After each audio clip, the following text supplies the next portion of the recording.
बाद में एक बार भी उस कमेटी की मीटिंग न हो। आप मुझे बताइए भाइयों, सरकार पटना में बैठी हो या सरकार दिल्ली में बैठी हो, उनको आपके बच्चों की चिंता है? उनको आपके बच्चों की चिंता है? उनको आपके बच्चों की चिंता है? क्या ऐसे लोगों के हाथ में आप अपने बच्चों का भविष्य देना चाहते हैं? देना चाहते हैं? भाइयों बहनों, जिस प्रकार से तबाही का मंजर इन्होंने बना के रखा है, भाइयों बहनों, वो शहजादे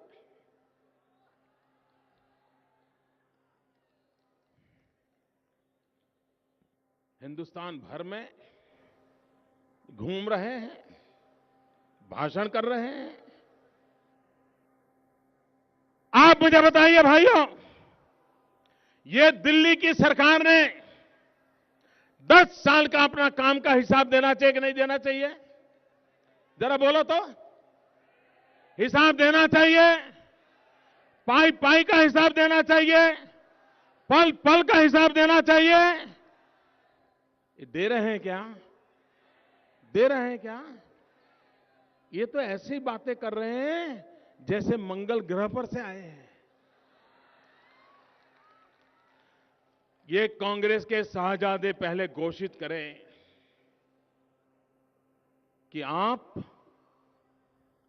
ये सरकार आपकी पार्टी की है या नहीं है दिल्ली में? 10 साल आपकी सरकार ने जो पाप किए हैं उसकी जिम्मेवारी आपकी है कि नहीं? जैसे आपका कोई लेना देना नहीं। भरे तालाब में से निकले और शरीर पर बूंद भी ना हो, ये कौन सा खेल खेल रहे हैं आप? और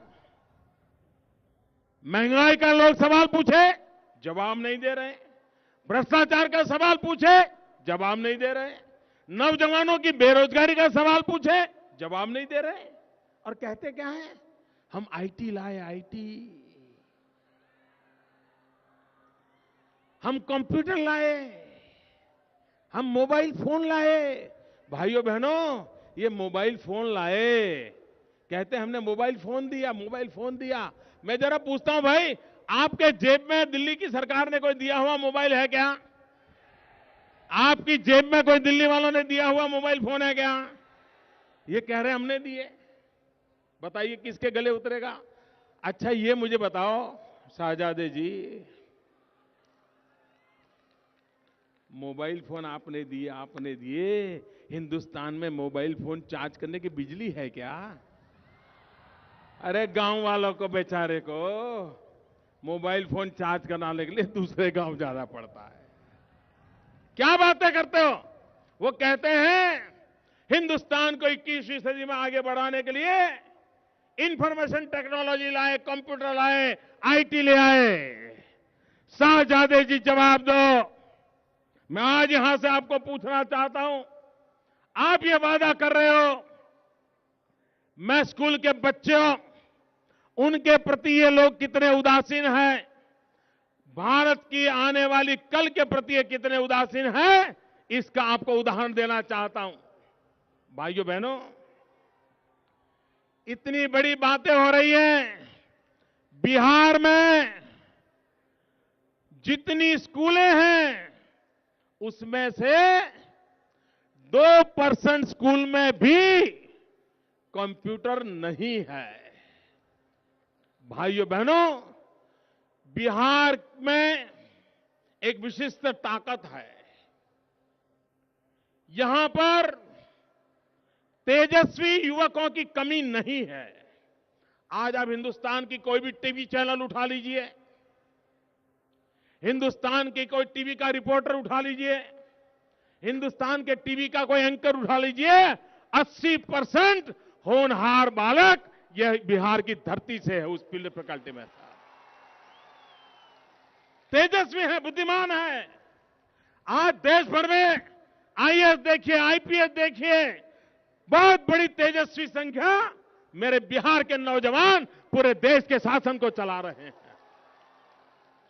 ये ताकत बिहार में है, लेकिन उसी बिहार के भावी पीढ़ी को तबाह करने का पाप ये लोग कर रहे हैं।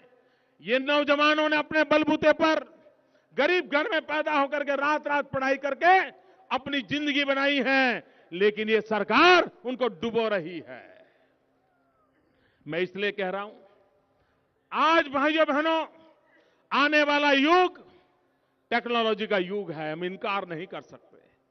हमारे बच्चों को कंप्यूटर ये उसका जीवन का हिस्सा बनने वाला है। बचपन से ही उसको इसके शिक्षा दीक्षा मिलनी चाहिए। लेकिन 21वीं सदी का पहला दशक पूरा हो गया, बिहार के अंदर सिर्फ 2% स्कूल ऐसे हैं जहां पर कंप्यूटर है। भाइयों बहनों, 2%। शाहजादे जी, ये आपकी दिल्ली सरकार की जिम्मेवारी है, क्या कर रहे हो? इतना ही नहीं, उनके एक नेता हैं, मंत्री हैं, अपने आप को बहुत विद्वान मानते हैं। उन्होंने घोषणा की थी, मैं आकाश टैबलेट लाऊंगा, हर बच्चे के हाथ में सस्ते से सस्ता टैबलेट दूंगा। मैं शाहजादे जी, आप ही की सरकार के मंत्री को पूछना चाहता हूं, वो आकाश में से धरती पर कब आएगा? कब आएगा? और अब तक खर्चा किया गया वो रुपये कहां गए?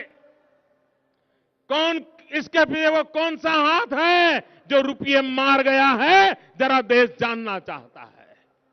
भाइयों बहनों, आसाम कांग्रेस की सरकार है, सिर्फ 7% स्कूलों में कंप्यूटर है। हरियाणा कांग्रेस की सरकार है, गुड़गांव बहुत बड़ा सेंटर है, सिर्फ 40% स्कूलों में कंप्यूटर है। महाराष्ट्र कांग्रेस की सरकार है, सिर्फ 45% स्कूलों में कंप्यूटर है। राजस्थान कल तक कांग्रेस की सरकार थी, हम तो अभी 2 महीने पहले आए हैं। आपको हैरानी होगी, राजस्थान में सिर्फ 22% स्कूलों में कंप्यूटर है। भाइयों बहनों, उत्तर प्रदेश जहां लैपटॉप बांट करके वोट बटोरने के खेल खेले गए, वहां के बच्चों को सिर्फ 10% स्कूलों में कंप्यूटर है। भाइयों बहनों, जो लोग गुजरात को गालियां देते हैं ना, और भारत की औसत क्या है? शाहजादे जी, जवाब देना पड़ेगा आपको। भारत की औसत है सिर्फ 22% स्कूलों में कंप्यूटर है, 22%। 5वां हिस्सा। भाइयों बहनों, गुजरात जिसको दिन रात गालियां दी जा रही हैं, बदनाम किया जा रहा है, वहां पर बच्चों के भविष्य की चिंता होती है। और 71% स्कूलों में आज हम कंप्यूटर देने में सफल हुए हैं। भाई, विकास कैसे हो सकता है? आने वाली पीढ़ी का भविष्य कैसे बन सकता है? भाइयों बहनों, इसके ये उदाहरण है। और इसलिए मैं कहना चाहता हूं, ये वोट पाने के लिए आईटी हमलाए लाए तो गई कहां? हमारे देश के बच्चों के हाथ में ये ज्ञान, विज्ञान, ये टेक्नोलॉजी क्यों नहीं पहुंची है? कौन जिम्मेवार है इसके लिए? लेकिन शाहजादे आरोप तो लगाते घूमते हैं, लेकिन जवाब देने को तैयार नहीं है। भाइयों बहनों, हमारा ये इलाका, कभी यहां जूट की खेती बहुत होती थी ना? जूट का कारोबार होता था ना?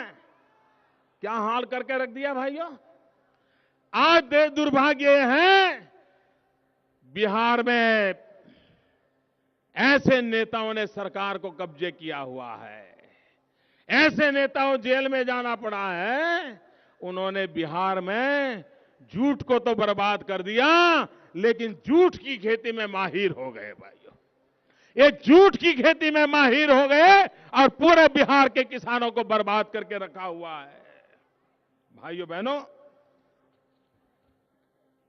मैं जब पिछली बार आया था पटना में, तो मैंने आप लोगों के साथ मेरा एक नाता बताया था, और मैंने नाते में कहा था कि मैं द्वारकाधीश की भूमि से आ रहा हूं। और जब द्वारकाधीश की बात करता हूं तब यदुवंश मुझे याद आता है। यदुवंश का हमारा नाता है। भाइयों बहनों, यदुवंश से जुड़े हुए लोग, चाहे बिहार हो, उत्तर प्रदेश हो, बहुत एक परिवार हैं जो पशुपालन के काम में लगे हैं, दूध का उत्पादन करते हैं। उन्हीं की बिरादरी से लोग मुख्यमंत्री बने, उन्हीं की बिरादरी से सरकारें बनाई गई, आज भी उत्तर प्रदेश में चलाई जा रही है। लेकिन ये मेरे पशुपालक को उसके दूध का सही दाम मिलता है क्या? जरा जरा बोलिए, मिलता है क्या? ये पशुपालक को दूध के उत्पादन का दाम मिलता है क्या? ये दिन रात गालियां देने वाले चोरी छुपी से क्या काम करते हैं? दरवाजे के पीछे आकर के वो कहते हैं, मोदी जी कुछ हमारी मदद कर दो। मुझे कहते हैं, मैं पूछता हूं क्या करना है? बोले अमूल वाला काम हमारे यहां चालू करवा दो।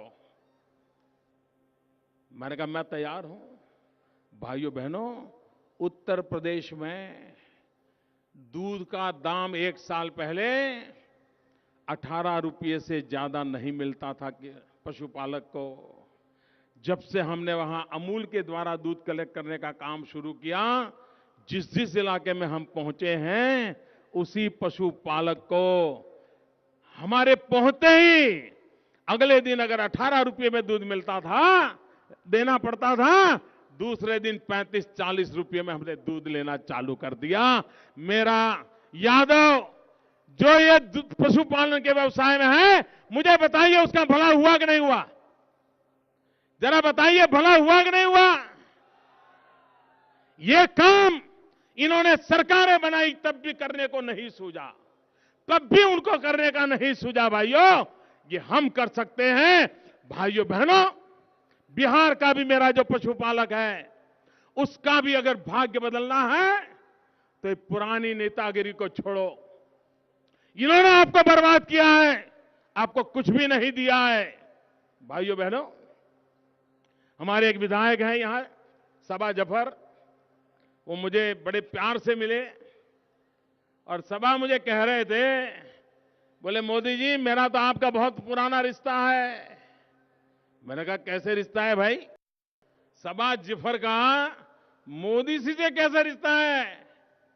तो उन्होंने मुझे बताया कि यहां पर हमारा जो कन्हैया समाज है,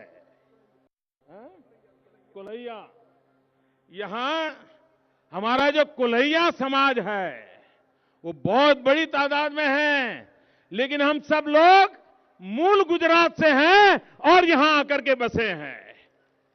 ये मेरे लिए नई जानकारी थी। तो मेरे कोलैया भाइयों, ये अपनेपन का रिश्ता तो बन गया, मान लीजिए ये पक्का हो गया रिश्ता। भाइयों बहनों, मैं हैरान हूं,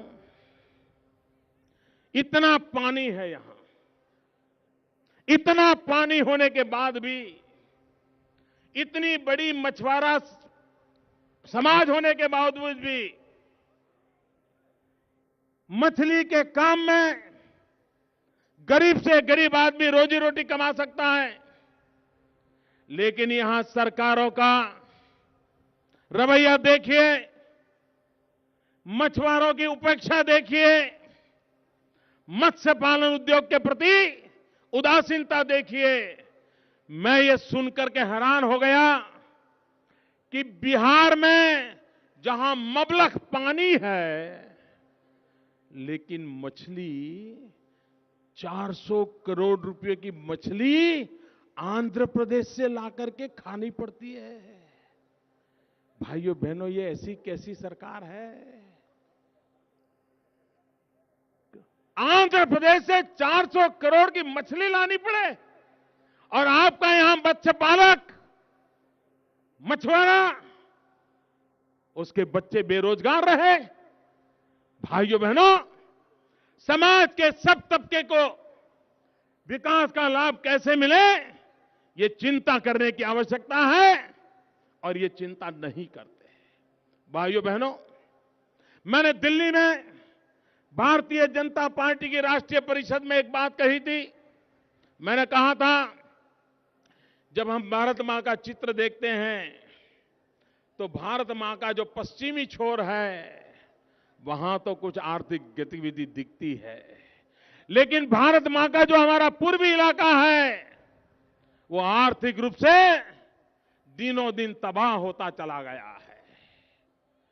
क्या गुनाह है ये भारत के पूर्वी क्षेत्रों का, चाहे उड़ीसा हो, बिहार हो, बंगाल हो, झारखंड हो, पूर्वांचल असम हो, नॉर्थ ईस्ट के क्षेत्र हो, यूपी का पूर्वांचली हिस्सा हो।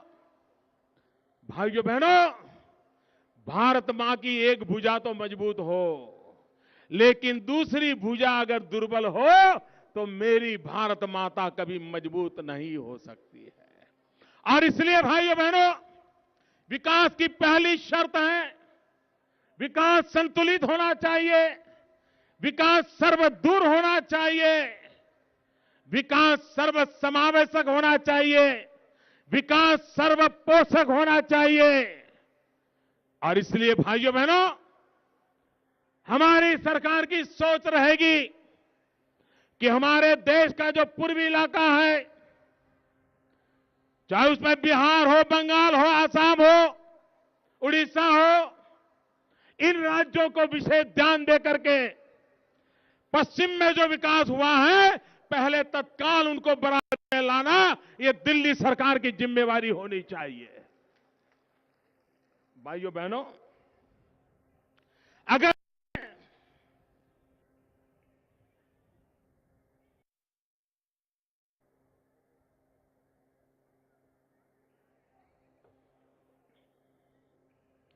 अगर हमें भारत की तकदीर और तस्वीर बदलनी है तो सबसे पहले इस भारत मां का जो पूरा पूर्वी इलाका है उसकी तकदीर और तस्वीर बदलने का हमें संकल्प करना होगा।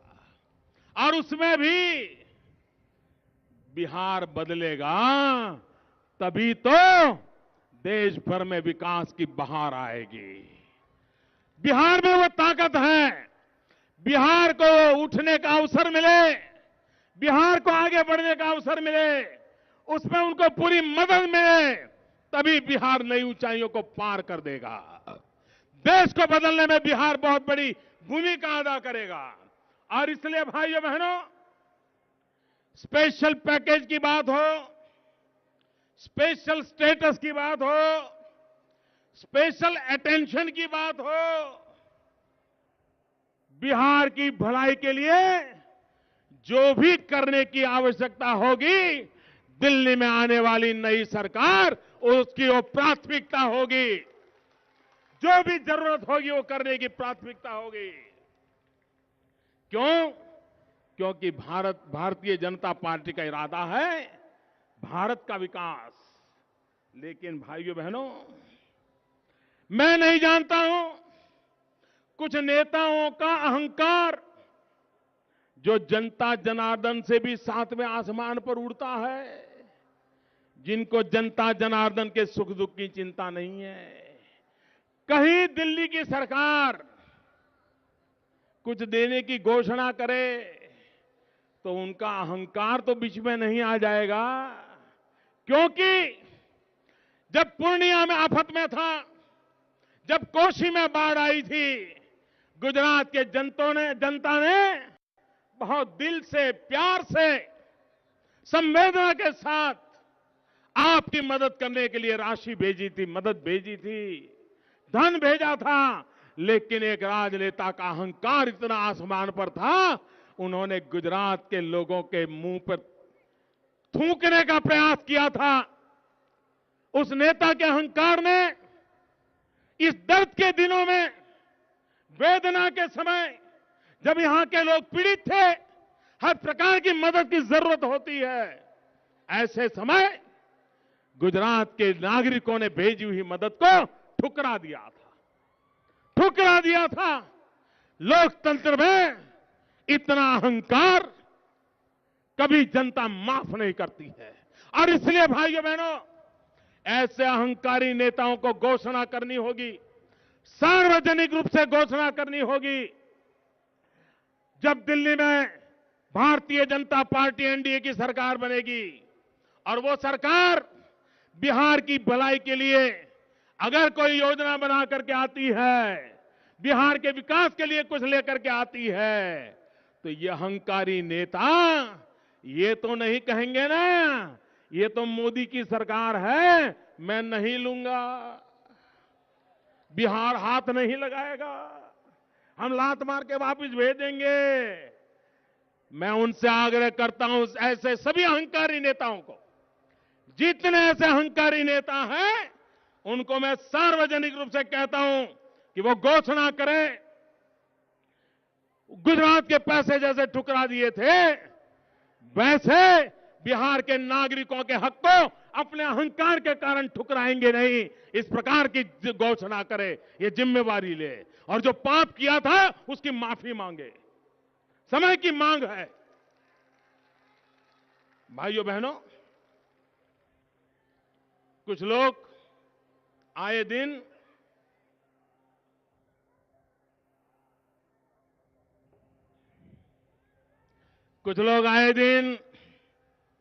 सेक्युलरिज्म के नाम पर वोट बैंक की राजनीति करते रहते हैं। भाइयों बहनों, बिहार में कांग्रेस ने भी राज किया है और दलों ने भी राज किया है, जिनको जेल में पड़ा उन्होंने किया है, जिन्होंने बिहार को बर्बाद किया अपने अहंकार के कारण उन्होंने भी किया है, और हर किसी ने मुसलमानों के नाम पर वोट बैंक की राजनीति की है। सेक्युलरिज्म के नाम पर मुसलमानों की आंख में धूल झोंकी है। मैं देश के मुसलमान भाइयों को आज कच्चा चिट्ठा खोलना चाहता हूं। कैसा कैसा आप लोगों को इन्होंने बर्बाद किया है, वोट पाने के लिए आपको कैसा मूर्ख बनाया है, किस प्रकार से आपके भविष्य के साथ खिलवाड़ किया है, आज मैं तथ्यों के आधार पर कहना चाहता हूं। और जो मैं बात बताने जा रहा हूं ना, वो आंकड़े मेरे नहीं हैं, ये आंकड़े दिल्ली में बैठी हुई अपने आप को सेक्युलर कहने वाली कांग्रेस सरकार के द्वारा नियुक्त सच्चर कमेटी के रिपोर्ट के आधार पर मैं बताता हूं। सच्चर कमेटी ने क्या कहा है? बिहार में शहरी मुसलमानों में गरीबी की तादाद 45% है, और जिस गुजरात को गालियां दी जाती हैं वहां सिर्फ 24% है, आधे से कम, आधे से कम। ग्रामीण मुसलमानों की गरीबी बिहार में 38% है, 38%। गुजरात में सिर्फ 7%। डूब मरो, सेक्युलर के नाम पर मुसलमानों को बर्बाद करने वाले, डूब मरो। आप लोगों ने उनको तबाह करके रखा है। भाइयों बहनों, शहरी मुसलमान के द्वारा प्रति व्यक्ति मासिक खर्च बिहार में 550 रुपया और गुजरात में 875 रुपया मुसलमान खर्च करता है। ग्रामीण मुसलमान द्वारा प्रति व्यक्ति खर्च बिहार में 426, गुजरात में 670। गुजरात का सेक्युलरिज्म सच्चा सेक्युलरिज्म है, जो सबकी भलाई के लिए काम करता है, सबका साथ सबका विकास लेकर के चलता है। मुसलमानों में श्रमिक रोजगारों की दर बिहार में 47 रुपीज है, गुजरात में 61 रुपीज है।